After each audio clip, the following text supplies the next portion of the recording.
Hello, guys. My name is Max, and welcome back to the My Generation podcast, the final episode for the year of 2019. I hope you've all very much enjoyed the first 6 months of podcast content and the Christmas special that came out on Christmas Day.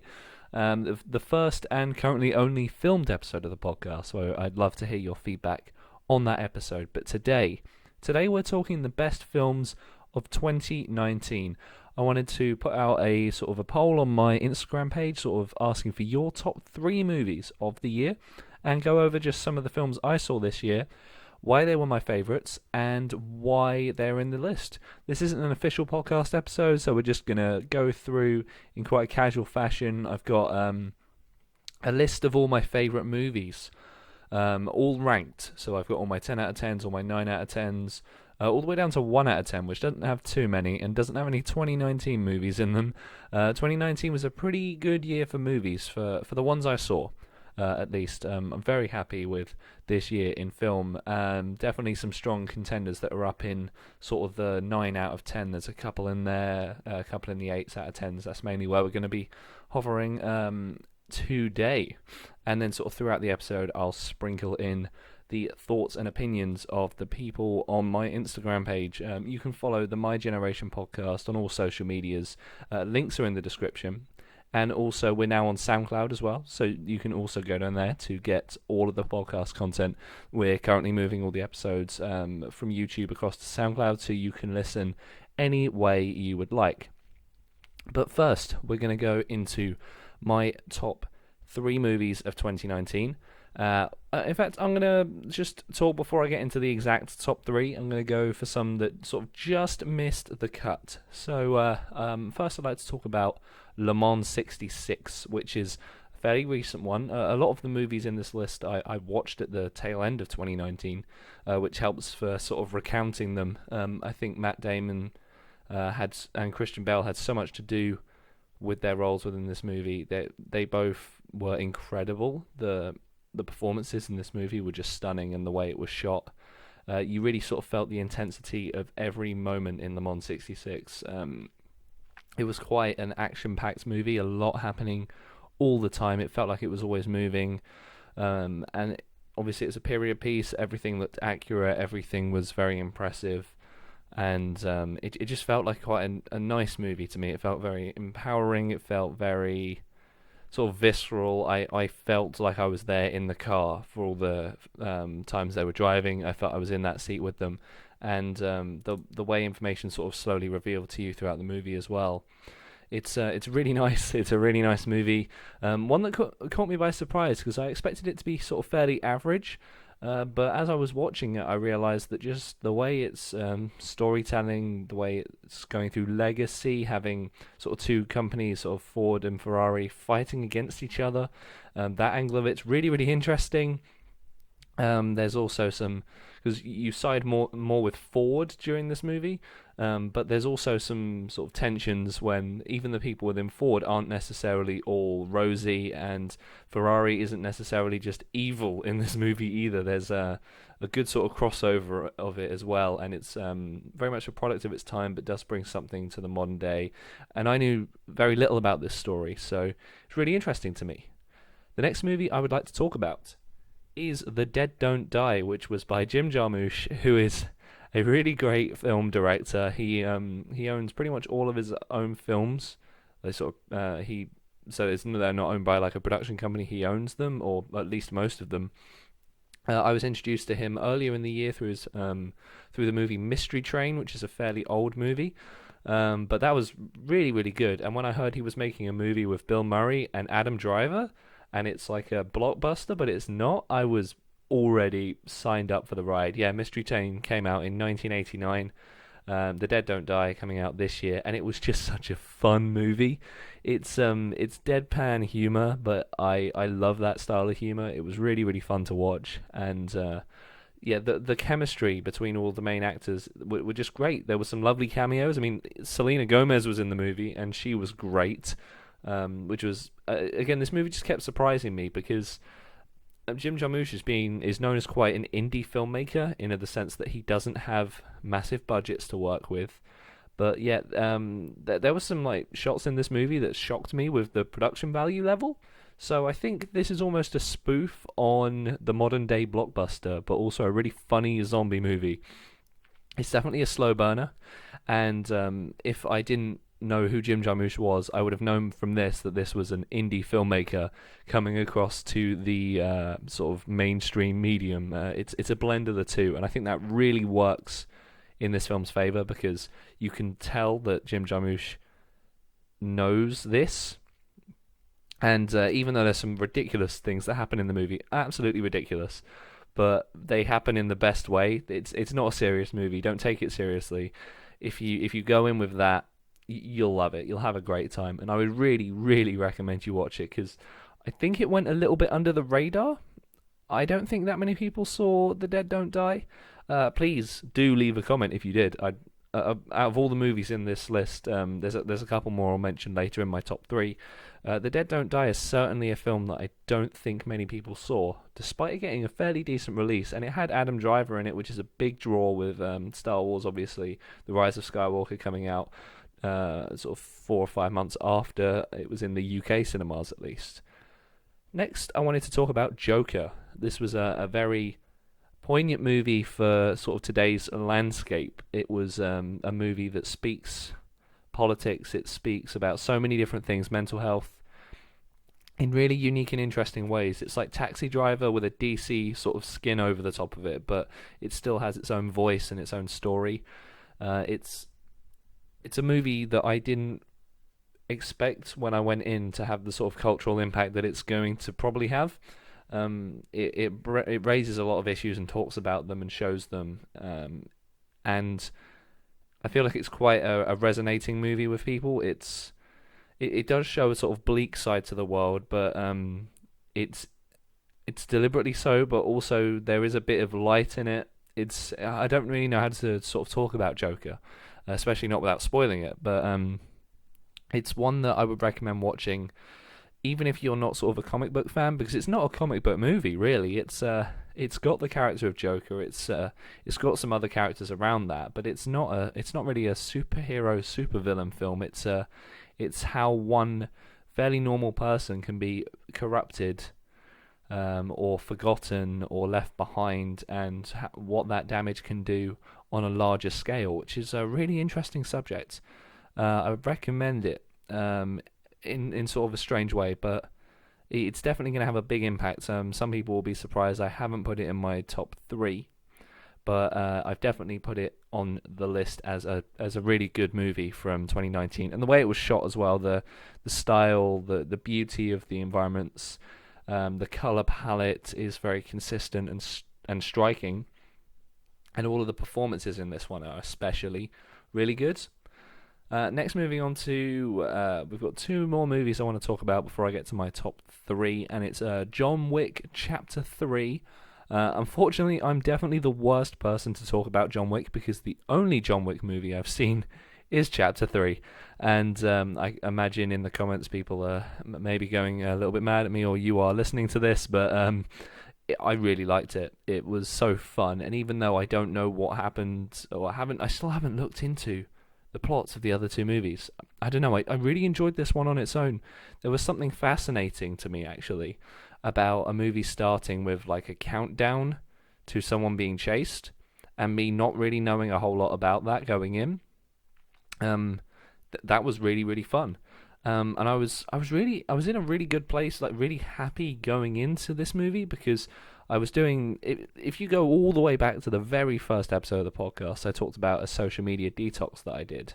And on the final day of that detox, just before I was sort of about to go home, I had a couple hours spare, and I decided to go to the cinema to watch this, and it was just such a great decision. I was just taking in this incredible movie, in an incredible place, and it was my first time in the cinema. I was taking in new environments, and I was taking in a new film for the first time, but the thing that impressed me the most were obviously the action set pieces. The choreography was incredible. The way it opens is so strong, really creative as well. And I only imagine that echoes the first 2 chapters. And if the third installment is this strong, and more heard echoes that the first two are maybe even slightly better, then I can't wait to sort of research more into this universe, because 3 was an absolute blast. I loved it, and it doesn't quite make it in because toward the end there were some more predictability things that I feel like held it back slightly. But overall, a massive, massive boost for this film. So, one more film that doesn't quite make my top 3. But then after I've talked about this movie, I'm going to go to some of your comments that you left me on Instagram to do with your top 3 movies. And I'll mention a few of those.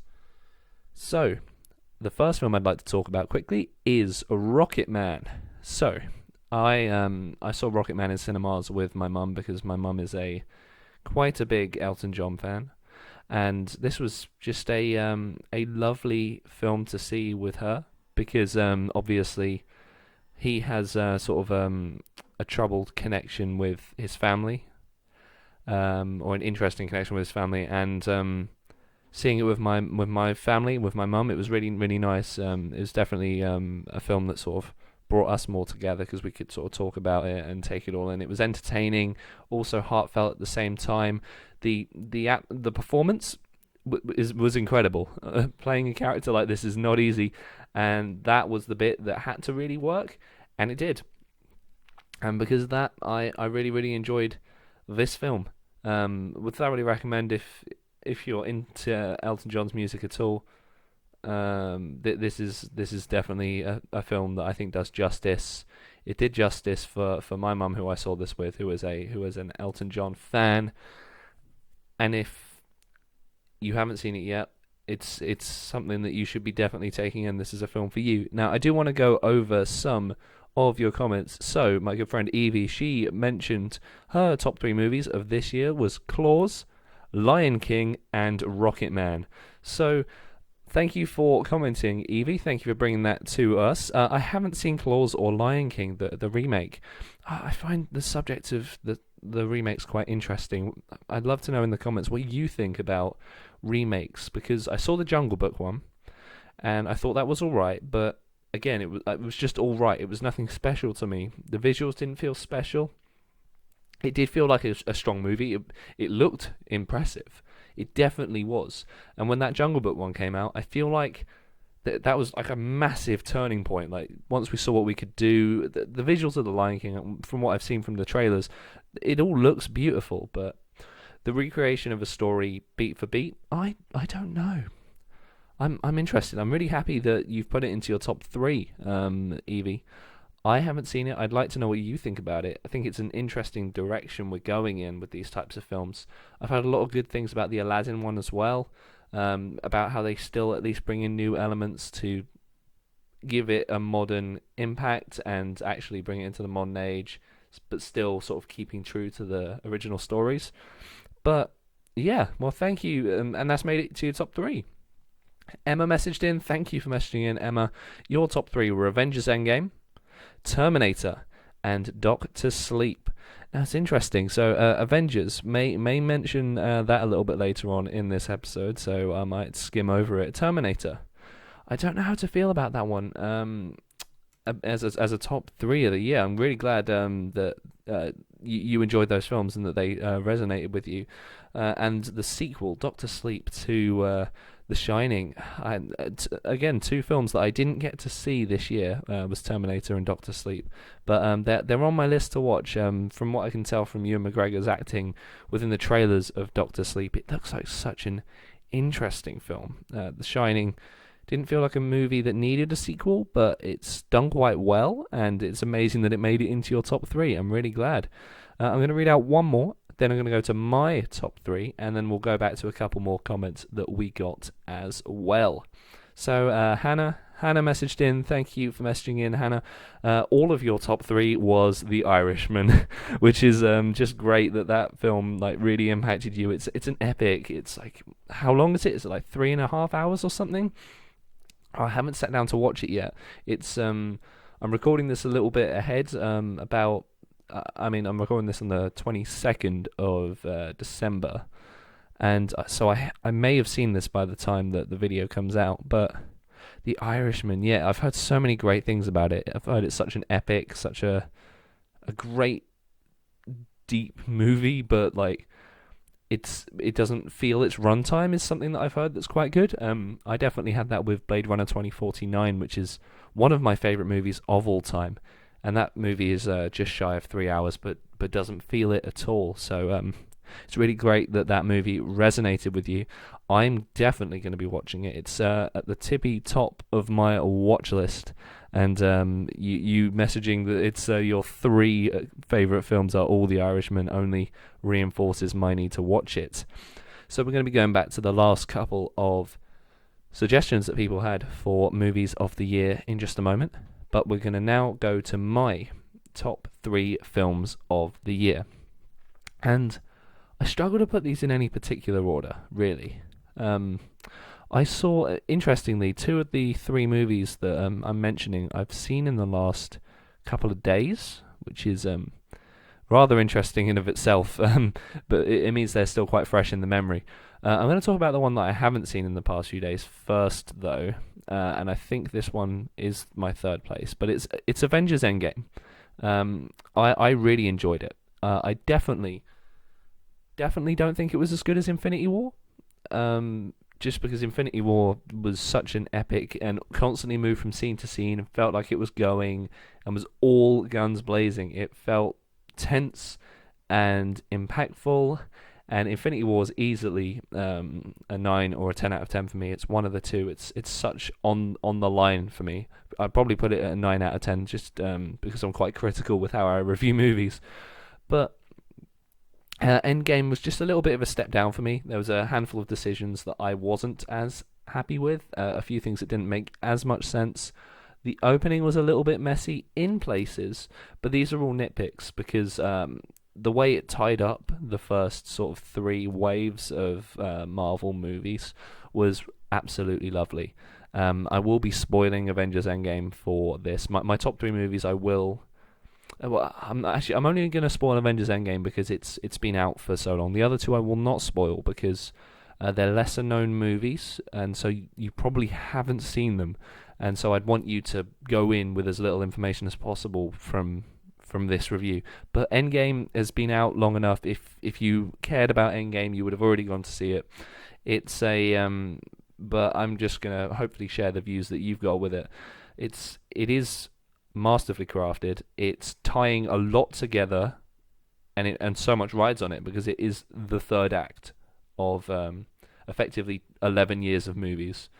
Infinity War and Endgame are third acts, and Infinity War passed on the torch beautifully to Endgame, and it just had to bring it home.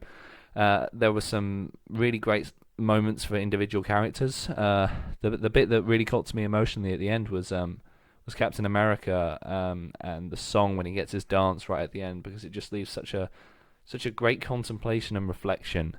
Iron Man's sacrifice, obviously, as well. There were lots of just really, really subtle moments that were really, really nice, like Ant-Man meeting his daughter again, and she's older. But there were some things that I wasn't as keen on. So I would have loved to have seen Hulk get a rematch with Thanos. There were more of the things that I feel like I needed to change with this movie were just missed opportunities, I believe. But there were also some great things like Tony meeting his father, Captain America versus Captain America. Really, really fun things to see on screen, and seeing the whole time heist stuff was just incredible. It felt ridiculous, but in the funnest possible way. But I just think that it loses out in a little bit in comparison to Avengers Infinity War, which definitely felt a little bit more moving to me. It felt like there was a constant rush and a constant threat. Whereas, so for example, the death of Black Widow, I don't think was quite as good as I wanted it to be in terms of a powerful send-off. I think there would have been a better way to do it.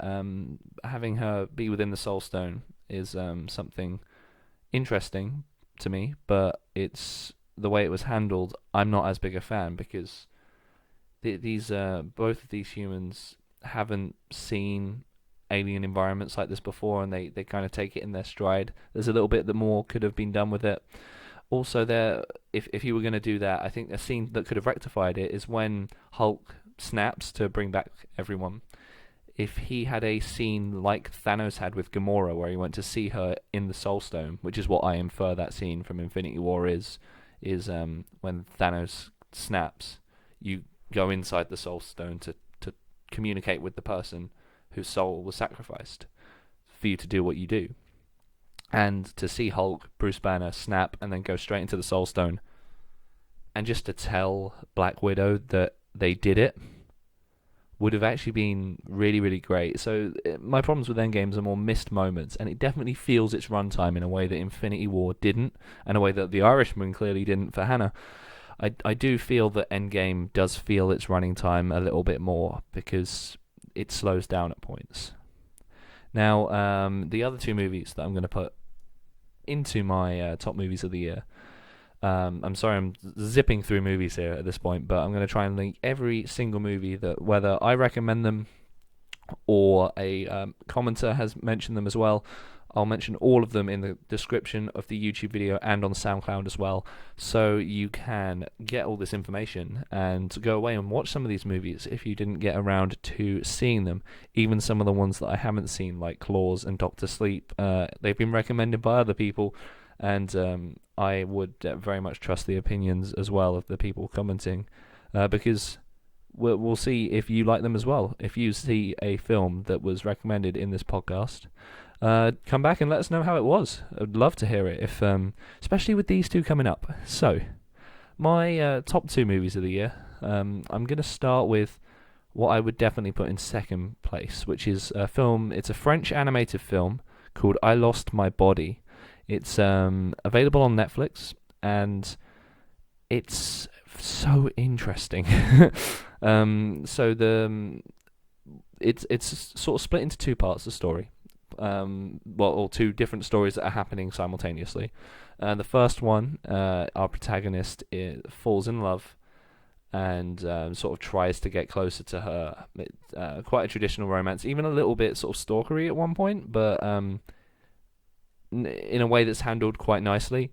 And the other story, interestingly, is a severed hand, which is sentient and trying to go back to its, or trying to find its body, hence the title, I Lost My Body, the hand's trying to find it. And the stories weave in between each other really well. It's French animation. It's not in any way an anime type movie. It's also not a Disney animated style. It feels a little bit more real, but does play on some of the things that make the animated style unique. I would definitely say that this is my favorite animated movie I've seen in 2019, easily, and it's stunning to look at. When you're with the hand perspective, it follows the hand almost at a ground level, but it's almost like they also considered like what it would be like to if it was really filmed, because when you're up close with the hand, you do get like shallower depth of fields. They were almost acting like it was really being filmed and what that would be like. The 3D renderings are great. The images are beautiful. And sort of what it's trying to symbolize with the letting go of the past and sort of being able to reconcile with your demons and move forward through that is really stunning. I literally watched this movie yesterday. And immediately my second place for the year. I'd give it an 8 out of 10. Again, I'm extremely harsh with how I rate movies. I would say Endgame and I Lost My Body are both 8 out of 10 movies. I'd recommend you watch I Lost My Body. It's so strange. The hand story especially, because it's almost like with it trying to go back to its body, it starts off in like a medical facility, a hospital, and it has like an escape from that hospital, which is really cool. It goes on so many adventures along the way, and you really feel the danger of them as well. It's not like it's an easy journey for the hand in any way, and you are immediately on board with it. It takes no time at all to get into the reality of what this film is, and I was hooked the whole way through. And it's definitely a movie you haven't heard of before, so watch it. I would be very surprised if anyone listening to this had heard of this movie, but check it out. It's on Netflix right now as of when I'm releasing this podcast episode. And it's quite short as well. I think it's only an hour and 21 minutes. So for a feature film, it's a little bit on the short side, but I think its length is perfect. It definitely doesn't overstay its welcome at all, and its pacing is really snappy because you're going between two different stories. You also flash back to the protagonist's past as well.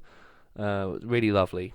Again, all the links to the films mentioned are going to be in the description of this episode. And the movie I'd like to talk about as my first place. Again, I'm sort of toying with these three as to how I order them, but it's Marriage Story, which is a Noah Baumbach movie starring Adam Driver and Scarlett Johansson.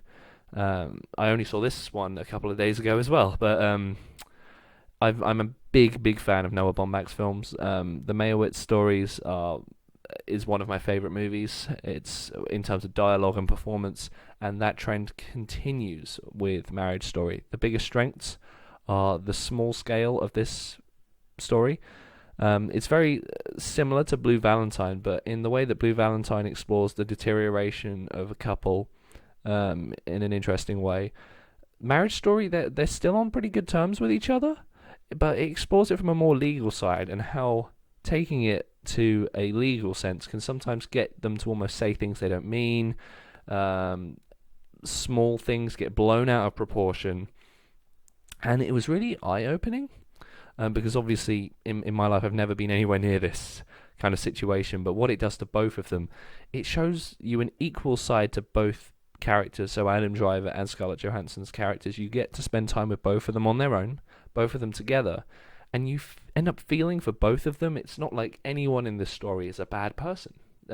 It's just an awkward situation that they're all trying to work through, and that's what I think makes this story so good, is that Noah Baumbach has laid things out in the fairest way, because there is no antagonist. Both people are really lovely.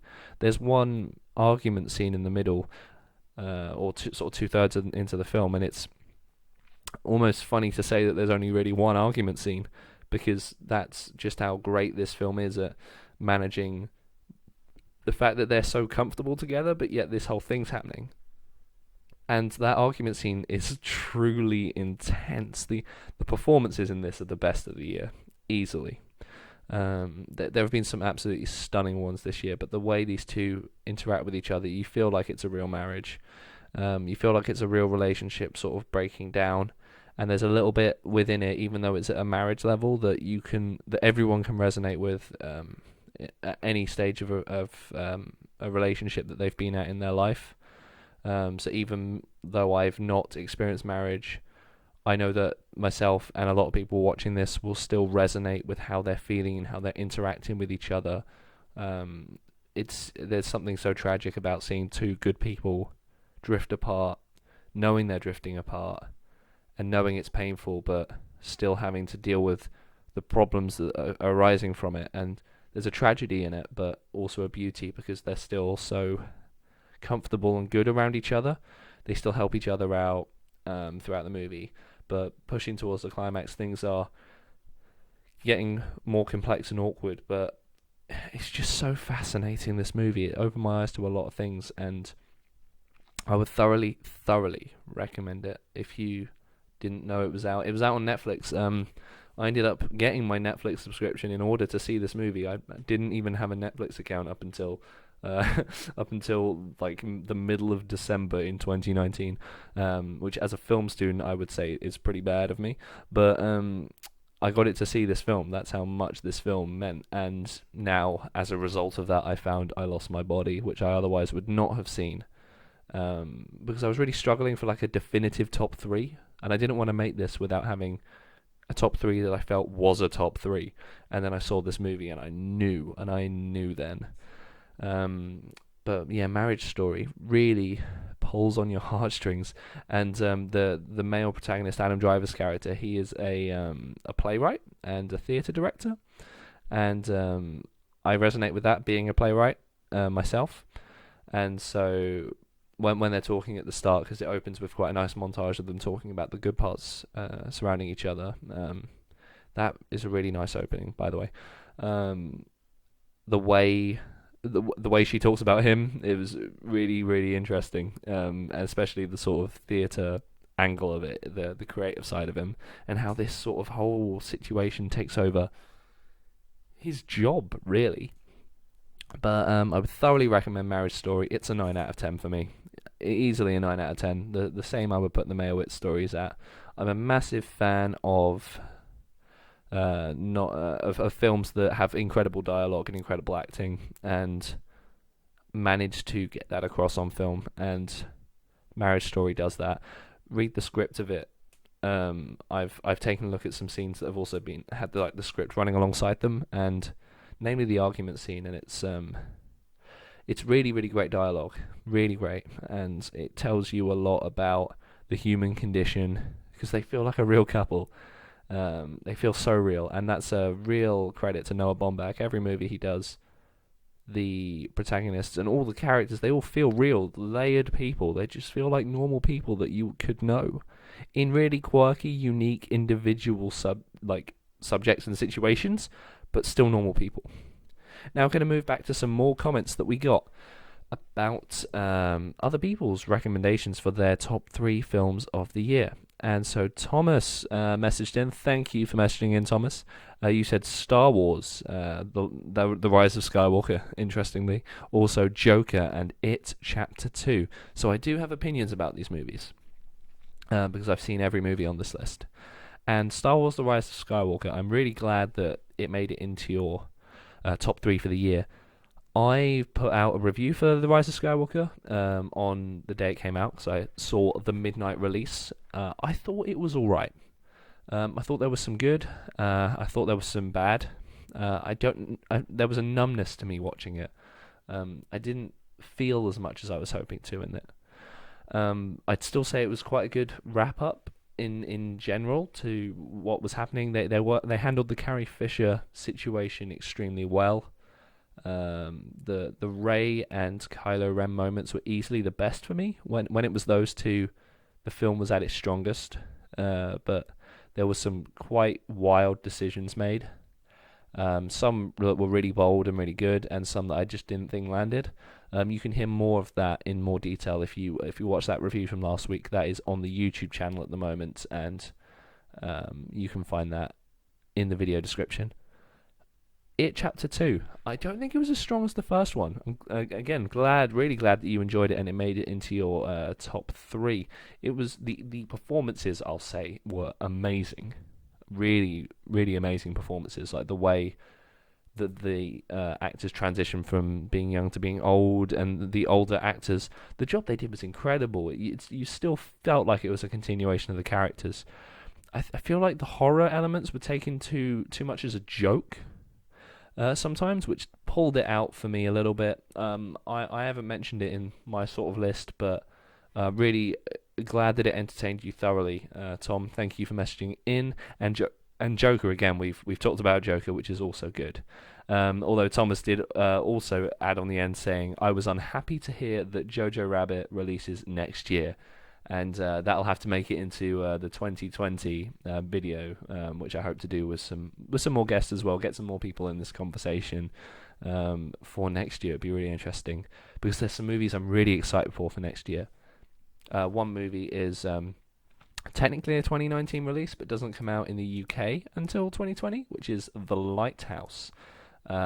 So excited to see The Lighthouse. It's like I've already got my tickets booked. It's the 17th of January it opens here. So excited. Also 1917, 10th of January it opens here. Can't wait to see that as well. All looks like it's shot in one take. It looks breathtaking. I can't wait. It's Roger Deakins, and everything he does cinematography for is beautiful. And the new movie about David Copperfield, just looks great. I'm going to see that with my sister. Looking forward to that. Comes out 24th of January in the UK here. But I'm definitely going to see that with her. It looks really witty, really funny. It looks like a bit of a modern twist as well, by the same director or writer, I believe, of The Death of Stalin, which was an interesting movie. I have my own thoughts about that movie, but I can definitely feel that from the trailer. I definitely got the vibe that this was the same sort of team working that had worked on that movie in a good way. The positives were there, and I'm looking forward to seeing that in January. That's what I'm seeing going forward. We just got one more recommendation of best movies of the year. And unfortunately, I'm not going to have much comment on any of these because I've seen not a single movie on Lewis Kennedy, who has commented on the show before. Thank you for commenting, Lewis. He commented on the Christmas special just gone. So if you want to hear what question Lewis asked myself and guest Dan Inwood about Christmas, you can go back and hear the Christmas special of the My Generation podcast. But Lewis, your top 3 of the year was Portrait of a Lady on Fire.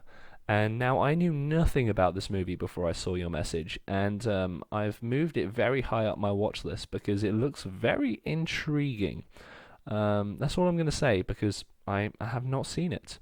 But just from the reviews, what I've seen, just by glancing at it, there is a big intrigue in me, and I'm actually very much looking forward to seeing this now.